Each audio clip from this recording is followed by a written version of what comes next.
on va rester peut-être dans le domaine du corps du serpent, puisqu'on a parlé de la queue, maintenant du corps, des bosses. Et donc, on va aborder un sujet qui me passionne, c'est la chirurgie frugale.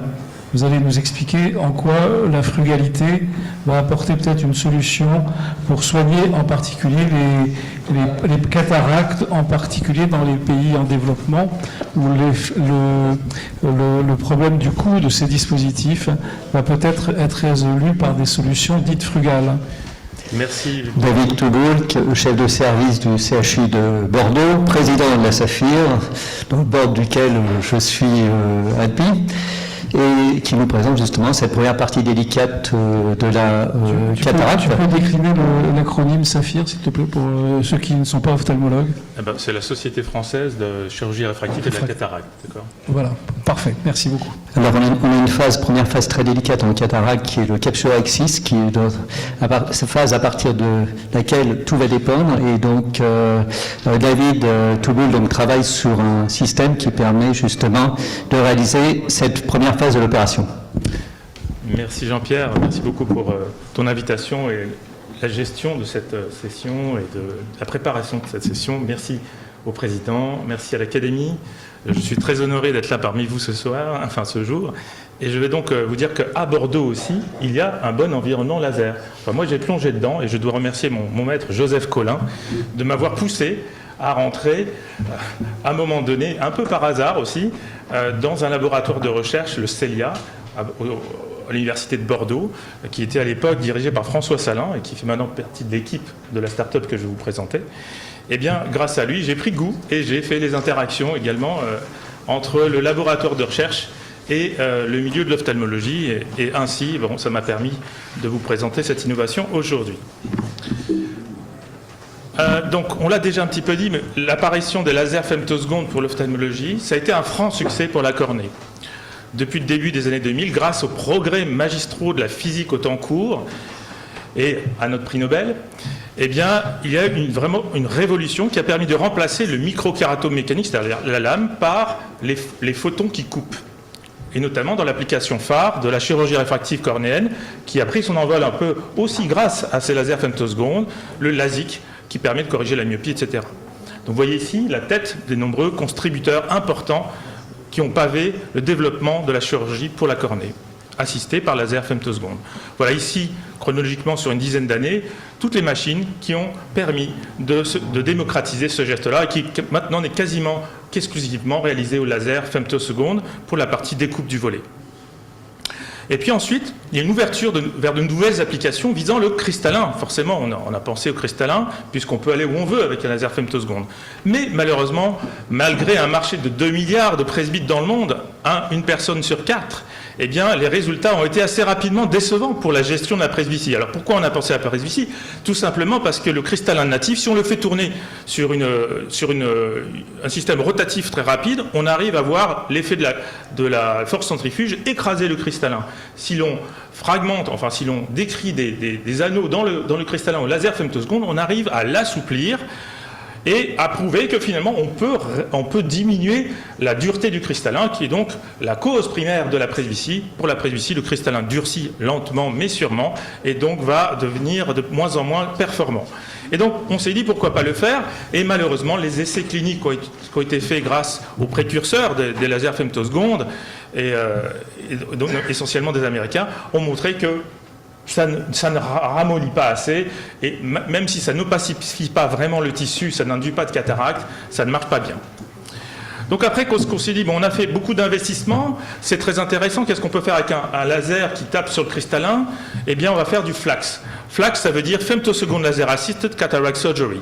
Comment on assiste au laser, on vous l'a dit tout à l'heure, brillamment, le chirurgien pour certains temps difficiles de la chirurgie de la cataracte.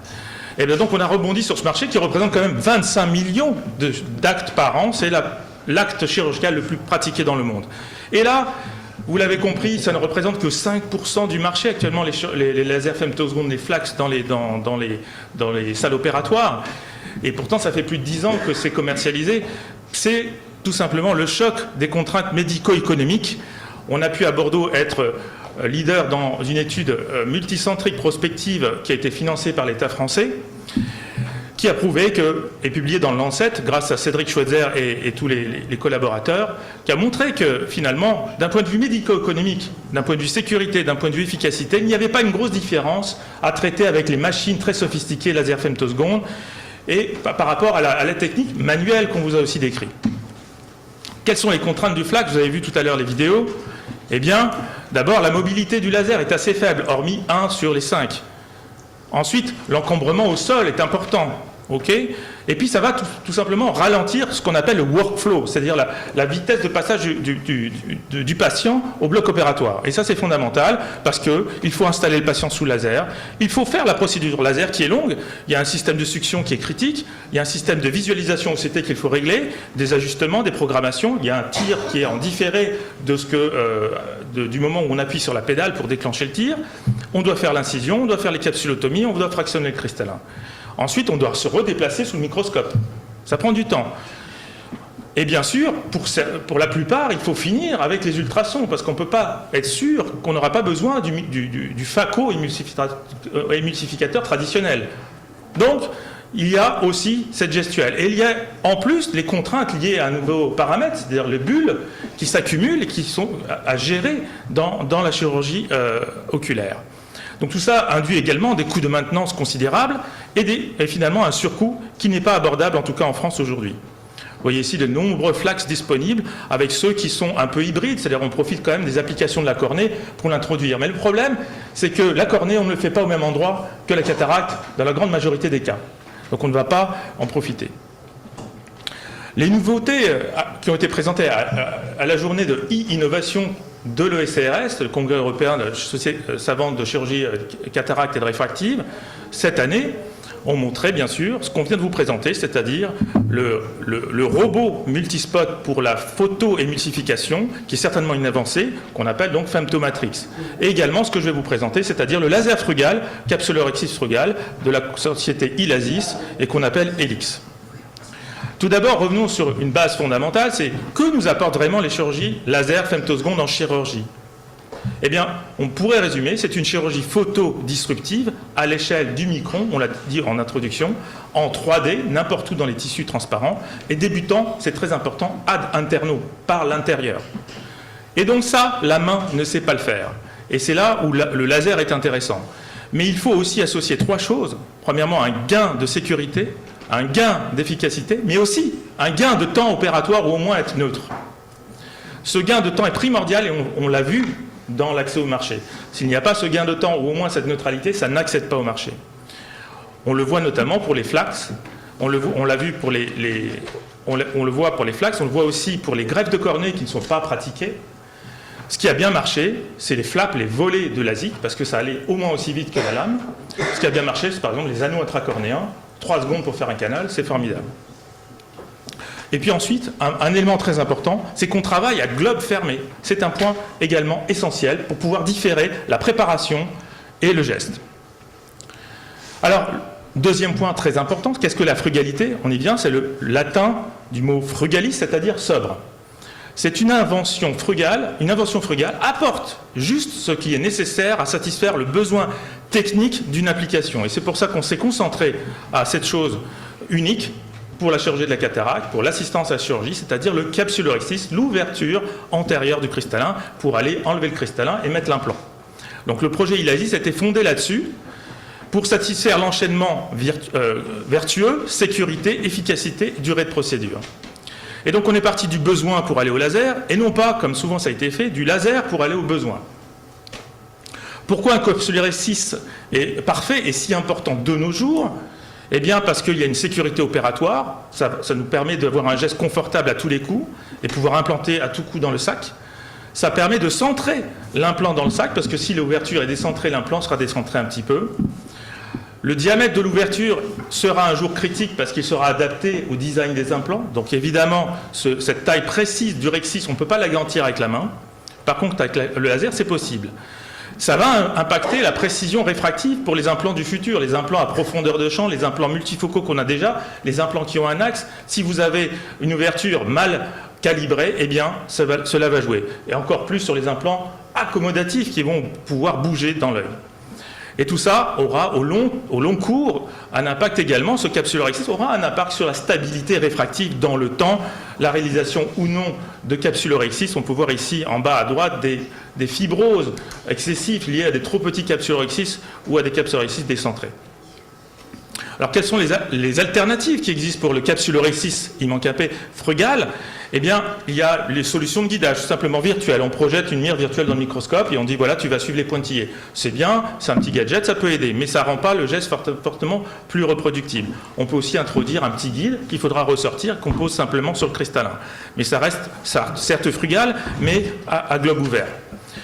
Il y a des solutions de découpe par radiofréquence, comme le capsulotome de Cloty ou le Zepto, qui nécessitent d'utiliser des radiofréquences au contact du cristallin, donc encore une fois de rentrer dans l'œil, mais c'est relativement frugal et ça a été proposé. Il y a des solutions par laser thermique. On rentre dans l'œil, on injecte un colorant bleu qui colore la capsule antérieure. Ensuite, le colorant absorbe un laser thermique et on fait en 1 ou 2 secondes un capsuleur X6, mais on a le temps de bouger en 1 ou 2 secondes, ce n'est pas des millisecondes. Et puis encore une fois, il faut rentrer dans l'œil. Donc voilà ce que nous, on a proposé. Ça fait une dizaine d'années qu'on travaille dessus, avec notamment François Salin, Florent Deloison, Pierre Deslandes, Pierre Joanneau, qui sont mes collaborateurs pour ce projet depuis longtemps. Et on a un comité scientifique avec Béatrice, Antoine et François Lignot.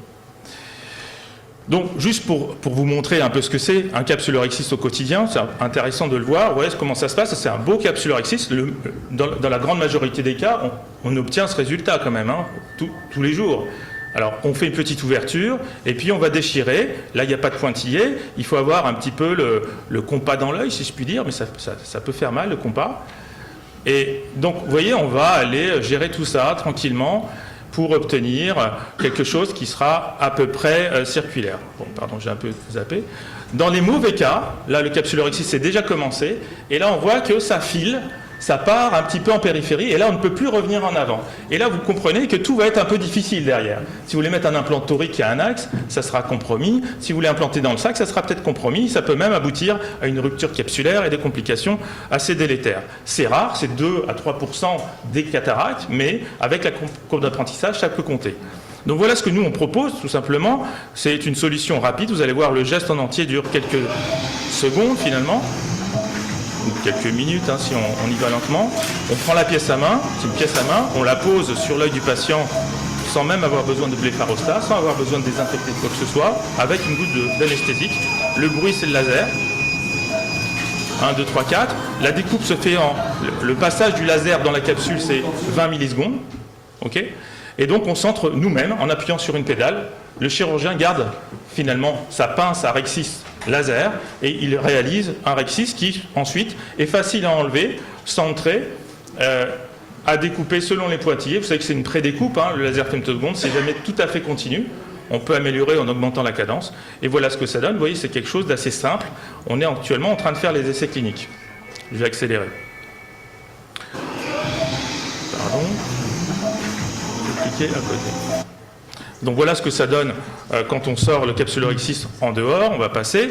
Et donc, quels sont les axes de frugalité là-dedans? Eh bien, il y a des axes de frugalité dans la conception, dans l'usage et dans l'intérêt médico-économique. D'abord, dans la conception, la source de laser est simplifiée, elle est fibrée, et ça veut dire qu'il n'y a pas d'étireur.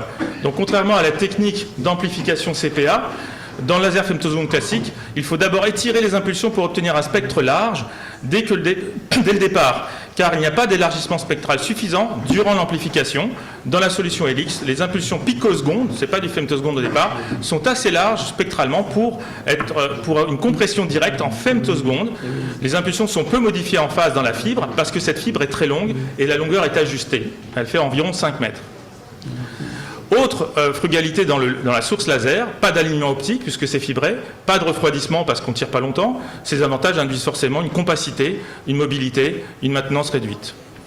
Dans l'interface œil-machine, pièce à main, et l'interface machine-opérateur, évidemment, il n'y a pas de scanner, pas besoin. Il n'y a pas de système optique d'imagerie compliqué, on voit avec une loupe. Il n'y a pas de succion puisque ça dure 20 millisecondes, il n'y a pas besoin, le patient n'a pas le temps de bouger. Et le déclenchement du tir se fait à la pédale par le chirurgien, il garde la main. Et donc ça aussi, ça induit un protocole simplifié et rapide, un usage sans réglage, autonome, mobile et compact. Et puis enfin, frugalité d'usage, le capsulorhexis uniquement, la chose qui nous intéresse finalement, sans perturbation du workflow, en amont d'ouverture du globe oculaire, sans désinfection éventuellement.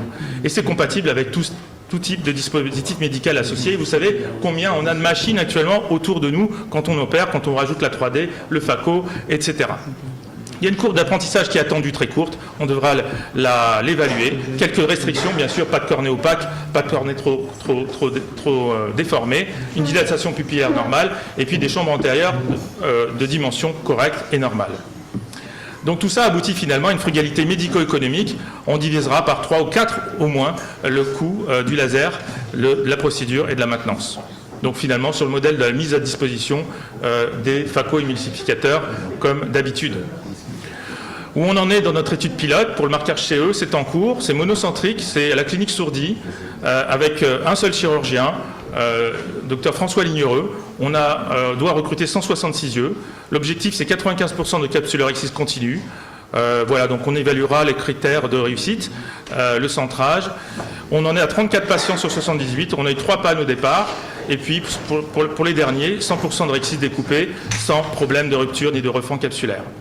Les perspectives pour Ilasis, c'est de nouvelles études cliniques pour évaluer notamment en milieu hospitalier la courbe d'apprentissage, l'évolution des sources en augmentant la cadence de tir. La pièce à main sera montée en gamme selon le retour des utilisateurs avec peut-être des options de succion, de visualisation déportée, de diamètre variable, d'incision cornéenne associée.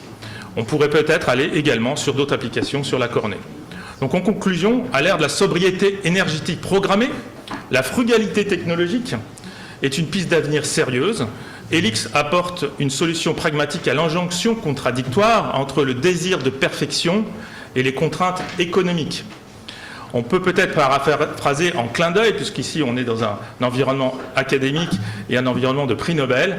Eh bien, on parlait tout à l'heure d'Alain Aspect, il a dit que la mécanique quantique n'était pas sournoise, mais qu'elle était subtile. On pourrait dire que l'innovation frugale, elle n'est pas sournoise et elle est subtile également. Voilà, je vous remercie.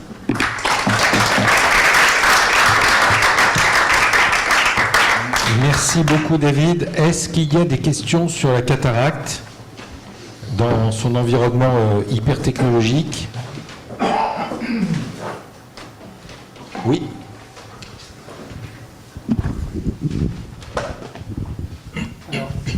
Pas sur la cataracte, excusez-moi, mais c'est un peu sur l'ensemble. C'est une question pour quelqu'un qui ne s'y connaît pas. Je suis chirurgien thoracique et vasculaire, donc je n'y connais pas beaucoup. Mais je voudrais savoir quel type d'ultrason vous utilisez et je veux dire, il me semble comme ça, intuitivement, que la cornée se prêterait bien et l'œil se prêterait bien aux ultrasons de haute énergie, qui se robotisent beaucoup plus facilement et qui peuvent travailler sur des profondeurs très faibles et qui sont capables de faire des découpes assez faibles. On le voit dans d'autres applications. Alors, j'ai peut-être trois types de réponses. La première, c'est qu'on parle effectivement d'ultrasons pour la phacoémulsification. C'est vrai et faux en même temps. Il ne s'agit pas d'une émission ultrasonique, il s'agit d'une vibration ultrasonique. C'est le principe du marteau-piqueur, ce n'est pas le principe de l'échographe. Donc effectivement, cette vibration peut apporter quelque chose d'intéressant, en particulier sur les cataractes, parce que c'est dur. Donc sur quelque chose de dur, effectivement, le faire vibrer, façon marteau-piqueur, ça va finir par le pulvériser. Sur quelque chose de mou, il faudrait étudier avec des ingénieurs, mais la cornée étant extrêmement hydratée, donc elle étant par définition élastique, je crains que le laser reste quand même très supérieur à ce qui pourrait être une vibration, parce que faire vibrer quelque chose qui est par définition élastique, ça mettra de l'élasticité, mais ça ne fera probablement pas des cavités. En revanche, les ultrasons de haute énergie ont été quand même développés, et on a même un des développeurs ici, pour cibler une structure de l'œil qui synthétise l'eau, puisque l'œil est un peu un organe, il y a une synthèse d'eau et une évacuation d'eau, le glaucome étant toujours une diminution de l'évacuation et pas de la synthèse, et pas une augmentation de la synthèse, mais cibler la synthèse peut se faire et par des systèmes de destruction, et les ultrasons de haute intensité ont été utilisés précisément pour cela. Et donc, c'est quelque chose d'intéressant. Peut-être Fabrice Romano veut en dire un mot supplémentaire.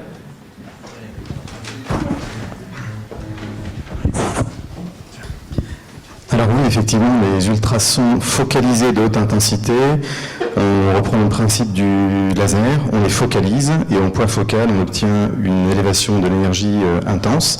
Et donc au point focal, on arrive à faire croître la température de manière intense et rapide. Et donc, comme l'a dit le professeur Baudouin, on arrive à coaguler un tissu, le tissu qui produit cette humeur aqueuse. Et les ultrasons ont le bénéfice immense de pouvoir traverser les tissus sans les léser. Et donc ça se fait à globe fermé, effectivement. Donc les ultrasons dans cette indication sont tout à fait utiles. Et développer. Et oui, et donc cette machine existe. Elle est utilisée chez certains patients, pas tous, notamment les glaucomes avancés, mais cette machine existe et elle est présente un peu partout dans le monde. Merci pour cette très intéressante question. Autre commentaire? La transparence des milieux, puisque le laser traverse les milieux en l'occurrence. Et donc, sur ces technologies à distance, dans lesquelles on va utiliser la transparence de l'œil pour agir à distance, on sera toujours tributaire de la transparence cornéenne, qui malheureusement n'est pas toujours présente. Donc, il y a quand même des patients qu'on ne pourra jamais, a priori, pour lesquels on ne pourra pas utiliser la transparence des milieux pour agir à distance. Oui. Je voulais savoir quelles sont les complications, et notamment quelles sont les complications dans la partie postérieure par rapport au vitré. De l'utilisation d'un laser. En fait, le laser est une aide à la chirurgie dont le grand avantage est de standardiser certains gestes. Ça a été très bien dit pour l'ouverture capsulaire antérieure, donc que ce soit fait de manière frugale ou de manière moins frugale, avec des machines qui vont faire des compléments de temps opératoire. En fait, tout le but, c'est de standardiser au maximum des gestes faits de manière manuelle pour éviter les aléas du côté manuel, tout en protégeant la partie postérieure du cristallin, cette capsule postérieure que l'on veut absolument respecter, parce que effectivement la rupture, qui heureusement est très rare, est quand même une complication majeure parce qu'elle fait communiquer tout le segment postérieur vitré qui lui-même est en contact avec la rétine, avec le segment antérieur. Or l'œil reste un petit monde et une structure très localisée mais très complexe, et elle aime bien avoir ses compartiments. Et l'œil aime bien que sa partie arrière ne vienne pas trop communiquer avec la partie avant, et vice-versa d'ailleurs. Est-ce qu'il y en a? Non, justement, avec le laser, on évite ce genre de complications. Une question courte. Quel est le niveau d'adoption de toutes ces technologies dans l'ophtalmologie courante? C'est une bonne question. Alors, faible pour le laser femtoseconde, même si nous en avons un, et nous en sommes très fiers, mais il est évident que la première génération de ces lasers femtosecondes reste limitée par tout ce que nous avons collectivement et individuellement dit. Et donc, on attend la deuxième génération technologique qui puisse l'emporter, qui puisse avoir ses avantages précis. Après, je suggérais au président de l'Académie tout à l'heure un sujet de thème qui, à mon avis, serait intéressant en matière de chirurgie. Qu'est-ce qui résiste au temps? Combien de techniques qui ont été annoncées comme étant fantastiques à l'instant T, combien existent toujours 5 ans ou 10 ans plus tard? On aurait des surprises, et je pense que chaque spécialité aurait son histoire à raconter. La grande différence, c'est l'action à travers quelque chose ou l'action sur quelque chose. Et c'est vrai que le laser, là nous parlons de l'action du laser dans la chirurgie de la cataracte, mais tout à l'heure quand nous verrons le laser, l'effet du laser sur la surface de l'œil, c'est tout autre chose, c'est d'une précision diabolique. Hubert Jeunet? Oui, vous nous avez expliqué que toutes ces techniques, en fait, elles sont difficiles à manier et qu'il vaut mieux déplacer le patient plutôt que de déplacer déplacer l'appareil. C'est une grosse limite, ça. Sur le plan technique, qu'est-ce qui fait que tous ces engins prennent beaucoup de place? Alors, il faudrait en parler aux physiciens, oui. Mais pour arriver à un impact de 1 micron cube délivré dans une fraction, enfin ça ne veut même rien dire à ce niveau-là, en 10 puissance moins 15 secondes, il y a quand même une grosse machine derrière. Elles se réduisent quand même en point de vue taille. Ça me rappelle une histoire, je suis désolé, je voudrais la raconter, l'histoire du laser YAG. que le professeur Aaron Rosa avait développé en ophtalmologie. On raconte, alors peut-être qu'il y a quelques inexactitudes dans ce que je vais dire, mais je pense que l'histoire est assez proche de la réalité. On raconte qu'elle discutait avec des ingénieurs qui travaillaient sur des nouveaux lasers extraordinaires qui allaient constituer les armes du futur, parce que l'énergie était telle qu'elle allait pouvoir perforer des murs, perforer des chars ou démolir ou découper en morceaux des avions en l'air.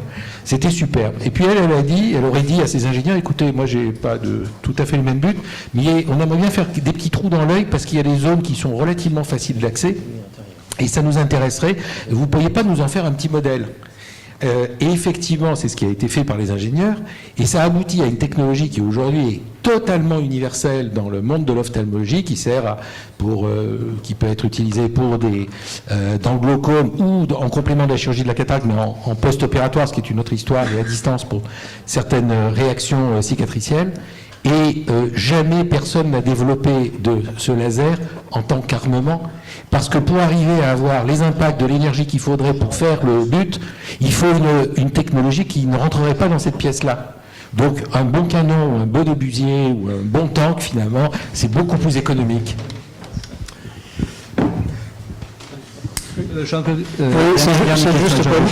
C'est pour montrer qu'on s'intéresse à la pensée des différents orateurs.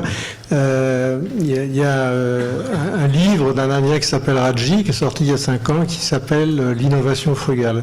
Et je pense que ça explore complètement toutes les conceptions, enfin toutes les voies qu'on peut utiliser dans les écosystèmes actuels pour l'innovation, pour réfléchir sur la manière de modifier ou de réfléchir sur l'innovation. Oui, juste un commentaire sur ce que tu viens de dire. Le Cataract Project pour les pays d'Asie centrale, en particulier en Inde, est justement un projet qui permet d'accéder à des remplacements de cristallins à des tarifs complètement... donc c'est d'où le mot frugal pour l'innovation, c'est-à-dire que ça rend cette chirurgie beaucoup plus accessible à ceux qui ne peuvent pas la payer. Donc c'est important, et on a fait d'ailleurs avec l'Académie de médecine et avec la fondation de l'Académie de médecine un grand colloque il y a 3 ans, je crois, à l'UNESCO sur le thème de l'innovation frugale, où on a fait participer des inventeurs de ces pays-là qui apportent des solutions technologiques vraiment low cost, high-tech. Et donc c'est comme ça que ça, à mon sens, on devrait quand même aussi évoluer vers l'accessibilité de la robotique, de l'IA, etc., à ceux qui ne peuvent pas se payer le développement que nous avons nous. Voilà. Donc c'est ça, là, peut-être le challenge des grands scientifiques, des prix Nobel, chers collègues, pour pousser dans ce sens-là, parce que les industries sont là derrière pour développer et pour faire du profit, c'est normal, mais il faut que ceci soit possible et accessible au plus grand nombre. Bon, vous avez raison.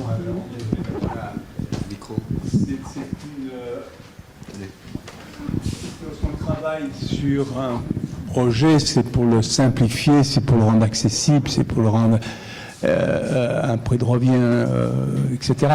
Donc c'est pas. Je crois que tous les chercheurs sont au courant de ce genre de choses, de ce genre de problèmes. Mais il y a quand même énormément de choses qui arrivent et il y a eu quand même un progrès absolument considérable. Si je considère les lasers des années 60 au début et maintenant, c'est inouï. Beaucoup de choses, enfin, il y a une chose que on parlait pas trop, on n'a pas parlé là, bien sûr, c'est la puissance moyenne de ces installations, etc., qui est aussi vraiment quelque chose à considérer, qui rend les choses possibles ou non. Voilà. Merci beaucoup. Donc,